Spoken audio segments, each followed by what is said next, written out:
hanya nasi putih biasa. Ia menelan ludah, mencoba tenang, berpura-pura tidak terjadi apa-apa. Namun, semakin lama mereka makan, suara gamelan semakin keras. Irama yang tadinya lembut berubah menjadi cepat, tak beraturan. Sinta memegang kepalanya. Aku pusing, kayak ada yang nyanyi di telingaku.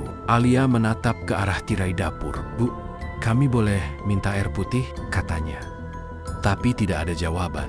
Ketika Dimas berdiri dan berjalan ke arah kasir, ia melihat sebuah buku catatan di meja. Sampulnya tebal, tulisan di depannya, nama tamu dan persembahan. Ia penasaran dan membukanya. Halaman pertama berisi daftar nama seperti buku tamu biasa. Tapi di halaman berikutnya, tulisan berubah aneh. Nama-nama diikuti dengan catatan. Rico, daging manusia muda. Sinta, jantung perawan. Alia, lidah penenung.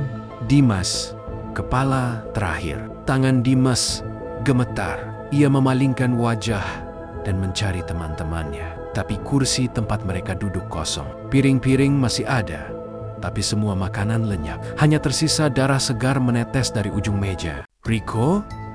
Panggilnya. Sinta, Alia. Tak ada jawaban. Dari dapur terdengar bunyi seperti daging dicincang. Perlahan, ia berjalan mendekat. Tirai bambu bergerak pelan, seperti ditiup angin. Tapi udara di ruangan benar-benar hening dan mati. Dimas menyingkap tirai itu sedikit, dan ia melihatnya. Perempuan tua tadi berdiri di depan meja potong. Di atas meja, 3 tubuh terbaring kaku. Rico, Sinta, dan Alia. Mata mereka terbuka lebar. Mulutnya seperti berusaha menjerit, tapi tak ada suara. Perempuan itu sedang memotong sesuatu kepala. Dengan rambut panjang yang masih meneteskan darah, Dimas mundur perlahan. Nafasnya memburu. Tapi dari belakang, suara itu berbisik pelan. Kau datang terakhir malam ini. Ia menoleh. Sosok tinggi berdiri di belakangnya. Tubuhnya kurus. Kulitnya hitam mengelupas. Matanya merah seperti bara. Mulutnya robek sampai ke telinga. Kau sudah makan tubuh mereka, Dimas. Sekarang giliranmu. Dimas menjerit dan berlari ke arah pintu. Tapi setiap kali ia membuka pintu, ia selalu kembali ke ruang makan yang sama. Meja, kursi, dan piring-piring berdarah. Semuanya berulang. Gamelan kini berdentum keras, seperti suara jeritan. Dari dinding muncul tenggen-tenggen hitam yang menempel dan merayap ke arahnya. Ia menutup telinga, tapi suara itu terus berbicara di dalam kepalanya. Kau sudah mati, Dimas. Kau dan teman-temanmu sudah mati di jalan sebelum sampai ke sini.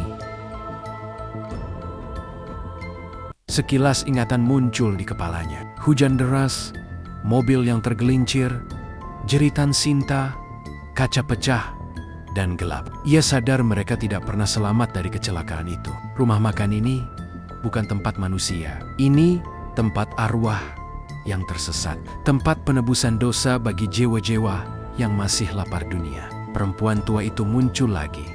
Kini tanpa wajah, hanya kulit datar, tanpa mata, tanpa hidung, tanpa mulut. Tapi suara itu tetap terdengar dari segala arah. Yang datang ke sini tak boleh pulang. Tubuh Dimas gemetar.